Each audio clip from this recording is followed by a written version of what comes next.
La vie, au-delà de la vie.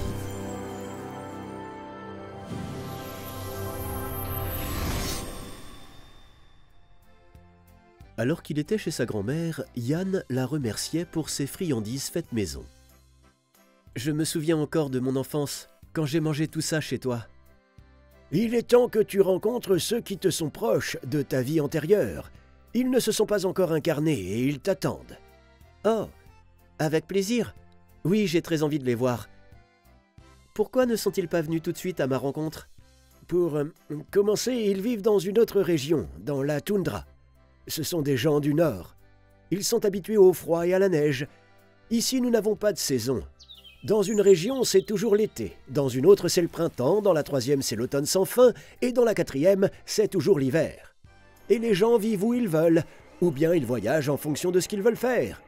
Aujourd'hui, ils peuvent aller dans la région du printemps, et demain dans un automne nuageux et pluvieux, ou ensoleillé et chaud, là où se trouve l'été indien. » « Oh, comme tout est inhabituel chez vous. »« Oui, car ici la terre ne tourne pas autour du soleil. Tout est créé par le désir des gens, des animaux, des esprits, de la nature ou des plantes. Tout dépend de ce que tu veux créer dans ton imaginaire et manifester sur ce plan. La deuxième raison, c'est que tes proches n'ont pas voulu te choquer au départ, tant que tu n'es pas habitué à ce monde. »« Comment pourrait-il me choquer ? » ?»« Tu vas voir sans tarder. Accorde-toi sur moi et on va s'envoler. » Yann imagina le visage de son grand-père devant son esprit, et ils se sont déplacés à l'endroit ressemblant à la taïga, proche de la toundra. Ils se retrouvèrent devant de petites huttes et entrèrent dans l'une d'elles. Plusieurs personnes étaient assises là, vêtues de vêtements en peau de daim, pas du tout comme les gens modernes. « Oh, mais c'est notre maman. Te souviens-tu quand nous vivions ensemble avec toi ?» Yann fut surpris par sa déclaration. Mais soudainement, des images commencèrent à émerger dans son esprit. Dans ces images, il était une femme et s'occupait de ses enfants. Et c'étaient eux qui étaient assis à table maintenant. Il fut encore plus confus lorsqu'il reconnut son ex-mari dans l'homme à la moustache noire et à l'air strict. Sa perception était partagée en deux. D'un côté, il était un homme et de l'autre, il était une femme.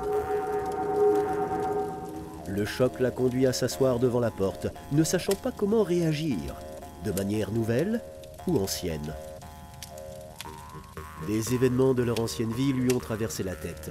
Lorsqu'il vivait dans la taïga, la façon dont son mari est mort, écorché par un ours à la chasse, comme ils se sont tous retrouvés alors dans le monde des morts, le temps passé et le bonheur vécu, jusqu'à ce qu'il s'incarne. En même temps, un conflit se déroulait dans la tête de Yann. Il ne pourrait jamais s'accepter en tant que femme. Il ne pouvait imaginer comment mener désormais des relations avec ses proches en tant qu'épouse et mère. « Ne t'inquiète pas, ma femme. Sinon tu risques de devenir folle à cause d'une double personnalité. Vis avec ta nouvelle apparence. L'ancienne est déjà passée. Bientôt, nous aussi nous nous incarnerons. Et l'on ne sait jamais dans quel monde ni sur quelle planète nous vivrons, ni qui nous serons. Peut-être deviendrons-nous des insectes intelligents, ou des esprits, ou d'autres créatures. Et ne te soucie pas du passé. Tu peux t'en aller maintenant, pour ne pas te tourmenter davantage. Habitue-toi à ce monde. Quand tout se mettra en place dans ta tête, tu reviendras. » « Oui, j'aurais besoin de digérer tout ça. Eh bien, est-ce que nous retournons chez ma grand-mère ? »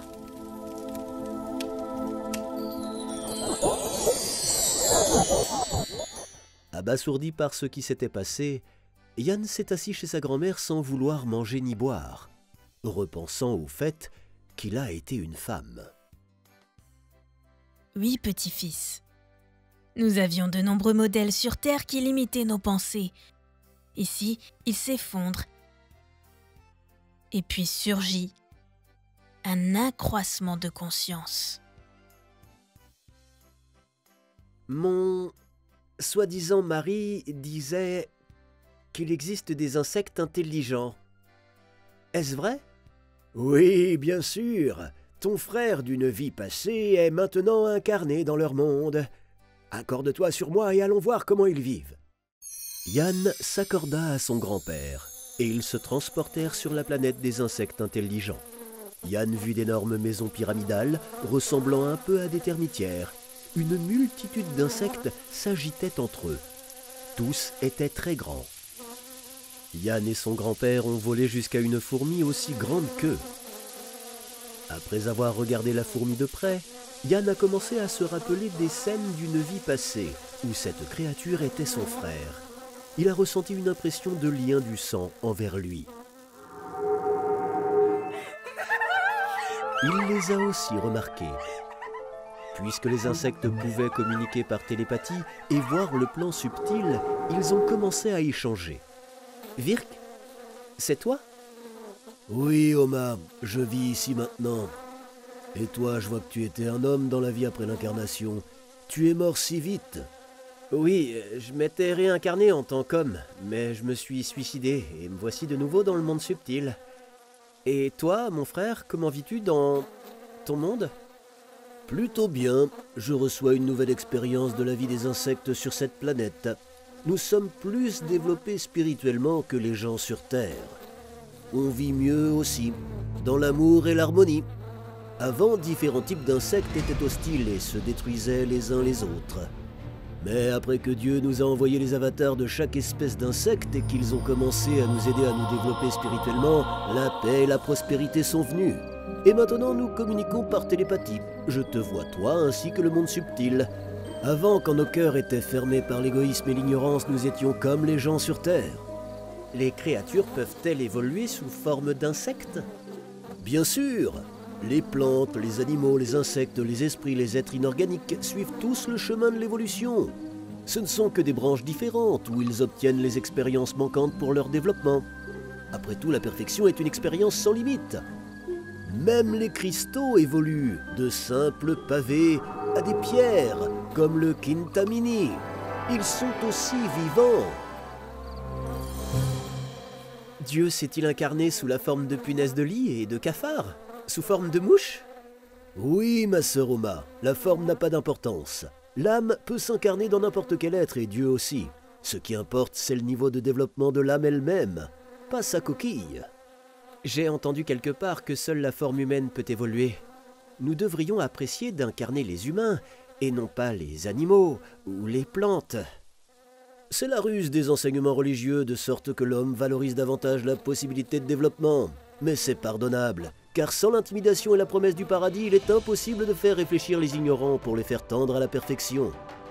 Ils ne connaissent que la peur du châtiment et le désir d'obtenir quelque chose.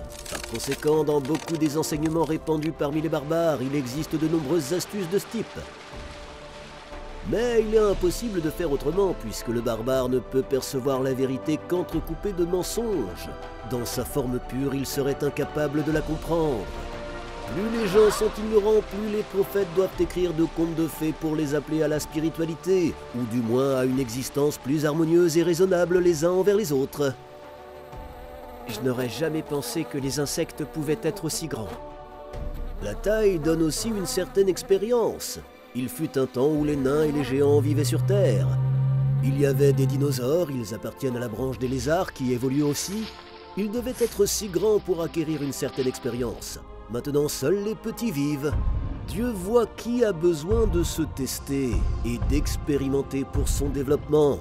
Il donne à la créature les conditions, la forme et la taille qui conviennent le mieux à cette fin. Aussi, des religions et des enseignements différents existent dans le même but. Il y en a de tout à fait primitifs pour les barbares et plus développés pour des êtres cultivés. Certains enseignements comme le bouddhisme sur Terre nient même Dieu le Créateur et l'existence d'une âme. Cela devait être fait parce que les gens ont commencé à mal percevoir Dieu et l'existence de l'âme. Et afin de leur donner un nouvel élan de développement, une doctrine religieuse aussi inhabituelle est née, sans Dieu ni âme. Quelle est donc la religion la plus fidèle ? Il n'y a pas de vraie religion, mais il y en a une plus appropriée pour chaque personne. Si on donne à un ignorant une religion trop développée et élevée, il ne pourra pas la comprendre. Il a besoin de quelque chose adapté à son niveau et à son type. C'est ainsi que cela pourra aider son âme à se développer. Et comment se fait-il que vous ayez commencé à vivre dans l'amour et l'amitié l'un avec l'autre, et que vous ayez cessé de vous détruire et de vous dévorer? Les avatars de Dieu nous ont expliqué que toute division en race, nation, tradition, idéologie est une mauvaise chose. Même si les créatures sont divisées en familles, clans, tribus, ou comme nous en différentes ruches, fourmilières, termitières, alors la discorde surgit et tout le monde en souffre. Lorsque les frontières sont effacées, il n'y a plus d'idéologie, de tradition, de gouvernement, de pays opposés. Alors la paix et l'harmonie s'installent. Toute division ou confrontation mène à l'hostilité. Il ne peut y avoir que des saints qui enseignent à s'aimer les uns les autres et leurs disciples, c'est-à-dire une hiérarchie spirituelle. Pas de façon formelle comme dans toutes les églises et religions, mais de façon réelle, où le supérieur est celui qui est le plus spirituel, celui qui aide le plus à se développer et à vivre en harmonie avec tous ceux qui l'entourent. Après avoir discuté avec son frère, Yann et son grand-père sont retournés chez leur grand-mère et se retrouvèrent à nouveau à table. J'envie les gens comme Werk. Avant de mourir, j'ai regardé ma vie en arrière et je me suis dit... Eh bien voilà, c'était ta vie, mais je ne sais pas pourquoi je l'ai vécue. Je pensais que quelque chose de grand et de bon allait arriver demain, et maintenant je m'y prépare. Mais rien ne s'est passé à part la vieillesse et la maladie. Et comment cela aurait-il pu arriver si je n'avais pas un objectif, ni un vrai et grand sens de la vie? C'est alors que j'ai regretté de ne pas avoir cru en Dieu, de ne pas être allé vers lui. Mais il était trop tard, je mourais. Alors sans la continuation de la vie dans le plan subtil, je ne sais pas pourquoi ni pour qui j'ai vécu ma vie. Yann y réfléchit et se souvint aussi de sa vie sur Terre. Il soupira profondément. Ouais. Après tout, lui non plus, il n'avait aucun grand but ni aucun sens particulier dans cette vie.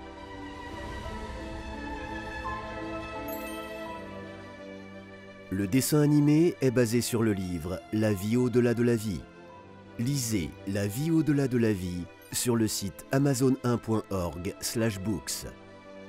Recevez d'autres pratiques intéressantes, des connaissances spirituelles et des cadeaux sur les sites web de nos partenaires. Vous trouverez les détails dans la description.